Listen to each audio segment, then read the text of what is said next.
حضرت اگلا سوال یہ ہے کہ بعض ہمارے بھائی ہیں جو نماز صحیح طریقے سے ادا نہیں کرتے، تو میرے خیال میں یہ مناسب ہے کہ نماز کی وہ عمومی غلطیاں جو عموماً لوگ انفرادی یا اجتماعی نماز پڑھتے ہوئے غلطی کرتے ہیں اور اس طرف ذہن نہیں جاتا، اگر ان غلطیوں کی نشاندہی آپ فرما دیں تاکہ ان کو دور کیا جائے اور صحیح نماز ادا کی جائے۔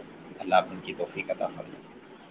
مولانا محمد ریاض صاحب، اللہ آپ کو جزائے خیر عطا فرمائے، بہت معقول آپ نے سوال فرمایا ہے۔ اصل میں یہ ہے کہ نماز کے طریقے پر گفتگو کرنا ایک وسیع اور کھلا وقت چاہیے۔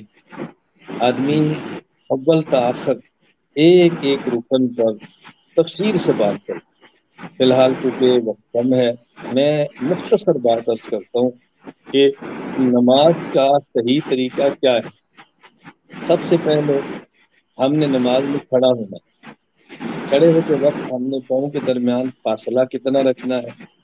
اگر آپ قرآن کریم سے پوچھیں گے تو پہلا پارہ ہمیں جواب دیتا ہے وَاتَّخِذُوا مِن مقام ابراہیم مصلی۔ جب آپ ایک طواف کریں تو 2 رکعت پڑھیں، اور ان 2 رکعت میں آپ نے وہ کہاں 2 رکعت پڑھنی ہے؟ مقام ابراہیم کو مصلی بناؤ۔ مقام ابراہیم کو حکیم الامت حضرت ثانی رحمہ اللہ فرماتے ہیں اصل یہ ہے، وہ جو مقام ابراہیم پتھر ہے اس کو مصلی بنائیں۔ کیا مانا؟ آپ اس پر کھڑے ہو کر پڑھیں۔ یہ تو چونکہ ممکن نہیں ہے، اس لیے حکم ہوتا ہے کہ اس کے قریب جو جگہ قریب سے قریب ملتی جائے وہاں پڑھیں۔ اب مقام ابراہیم کے اوپر اگر آپ کھڑے گے تو وہاں حضرت ابراہیم علیہ السلام کے 2 پاؤں کے مبارک نشان لگے ہوئے ہیں، تو آپ دیکھیں وہاں پاؤں کے درمیان کتنا فاصلہ ہے۔ آپ اس سے اندازہ کر سکتے ہیں کہ نماز جب پڑھیں تو پاؤں کے درمیان فاصلہ کتنا ہونا چاہیے۔ اس کے لیے ضروری ہے کہ آدمی اپنے جسم کو، جسامت کو، جسم کے حجم کو دیکھ کر فیصلہ کرے، نہ تو اتنا ملائے کہ پاؤں کے ساتھ پاؤں مل جائیں اپنے، نہ اتنا وسیع کرے کہ آدمی کو دقت پیش آئے۔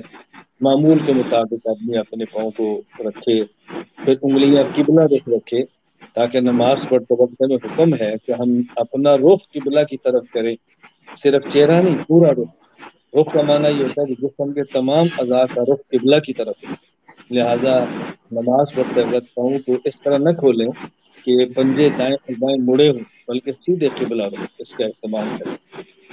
پھر جب ہم نے کھڑا ہونا ہے تو اپنی نگاہ کو وہاں رکھیں جہاں سجدہ کرنا ہے، اور ہماری نگاہ وہاں پڑنی ہے، اس کا بھی خیال کریں۔ جب ہاتھ اٹھانے ہیں تو اس کا اہتمام کریں مردوں کے لیے کہ ہاتھ اٹھاتے وقت اس حیت کا خیال کریں آپ کے انگوٹھے یہ کان کی لو کے برابر آ جائیں، یہ ہتھیلی آپ کی کندھے کے برابر آ جائے، انگلیاں بالکل آپ کی سیدھی ہوں، اور یوں سیدھا کر کے آدمی اپنے ہاتھوں کو باندھے۔ اپنا دائیں ہاتھ اپنے بائیں ہاتھ کے اوپر یوں رکھیں کہ دائیں ہاتھ کی ہتھیلی بائیں ہاتھ کی ہتھیلی کی پشت پر آ جائے۔ یہ انگوٹھا جو چھوٹی انگلی ہے اس سے آپ گٹی اس کی گٹے کی جگہ پکڑ لیں، درمیانی 3 انگلی آپ کی کلائی پر آ جائے، اور ہاتھ کو ناک کے نیچے باندھ لیں مردوں کے لیے۔ خواتین اپنے ہاتھ یہ سینے کے اوپر یوں ہاتھ کے اوپر ہاتھ رکھ کے باندھیں۔ پھر پڑھیں، تعوذ ہے، تسمیہ ہے، اگر اکیلے ہیں تو پھر سورت فاتحہ ہے، ساتھ سورت ملائیں، امام کے پیچھے ہیں تو ثنا کے بعد خاموشی اختیار کریں۔ رکوع کے بعد، قیام کے بعد رکوع کرنا ہے، رکوع میں اس بات کا خیال کریں کہ بازو بالکل کھلے ہونے چاہیے، اور بالکل ایسی کیفیت یوں بالکل سیدھا ہوا کہ اگر اوپر پیالہ پانی کو بھی رکھ دیا جائے تو وہ پانی گرے نہ، آدمی سیدھا بالکل ہو، آدمی کا سر بھی سیدھا ہو، سر نیچے نہ کیا ہوا ہو، اس کا خیال کرنا چاہیے۔ پھر سمع اللہ لمن حمدہ کہتے سیدھا کھڑے ہو جائیں، یہ قومہ ہے۔ اور اس کے بعد جب سجدہ کے اندر جائیں تو بس ایک اصول ذہن میں رکھ لیں کہ جو زمین کے جتنا قریب ہے وہ پہلے زمین پہ لگے۔ مثلا پہلے ہمارے گھٹنے لگے، پھر ہمارے ہاتھ لگے، پھر ہمارا ناک لگے، پھر ہمارا سر لگے۔ اٹھتے وقت یہی ترتیب رکھے کہ جو زمین سے جتنا قریب ہے وہ پہلے اٹھے، اس ترتیب پر ہم کریں۔ اور رکوع کرتے وقت اس بات کا خیال کریں کہ پہلے بالکل یوں سیدھا نیچے آئیں اور اس کے بعد یوں رکوع کریں۔ ایسا نہ ہو کہ جتنے سے پہلے یوں اپنا سر جھکا لیں اور اس کے بعد رکوع کریں، یہ ٹھیک نہیں ہے۔ دو سجدوں کے درمیان سجدہ جب کرنا ہے تو اپنی انگلیاں قبلہ رخ رکھے، کستن زور لگا کر ملائے نہ، زور لگا کر کھولے نہ، اپنی حالت پہ رکھے لیکن قبلہ رخ ہو۔ پیٹ سیکھا ہونا چاہیے، فاصلہ ہونا چاہیے مردوں کے لیے۔ خواتین کا معاملہ الگ ہے، وہ کبھی اپنے موقع پر بات کر لیں گے۔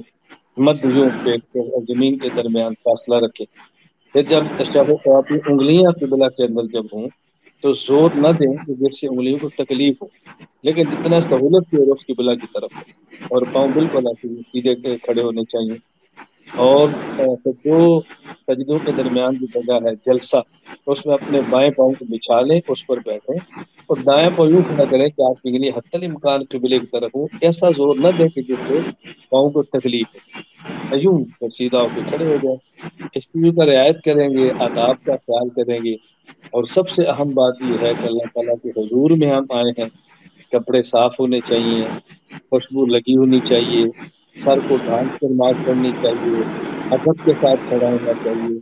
ہم کئی بار ایسا کرتے ہیں، اللہ ہماری حفاظت فرمائے اور معاف بھی فرمائے، کہ کہیں جانا ہو تو پہلے کپڑے میں نماز پڑھ لیتے ہیں اور جب جانے لگتے ہیں تو کپڑے بدل لیتے ہیں. یہ عجیب بات ہے، ایسا نہیں کرنا چاہیے. نماز کے لیے کپڑے بدلنے چاہیے، نہ کہ آدمی جانے کے لیے بدلے.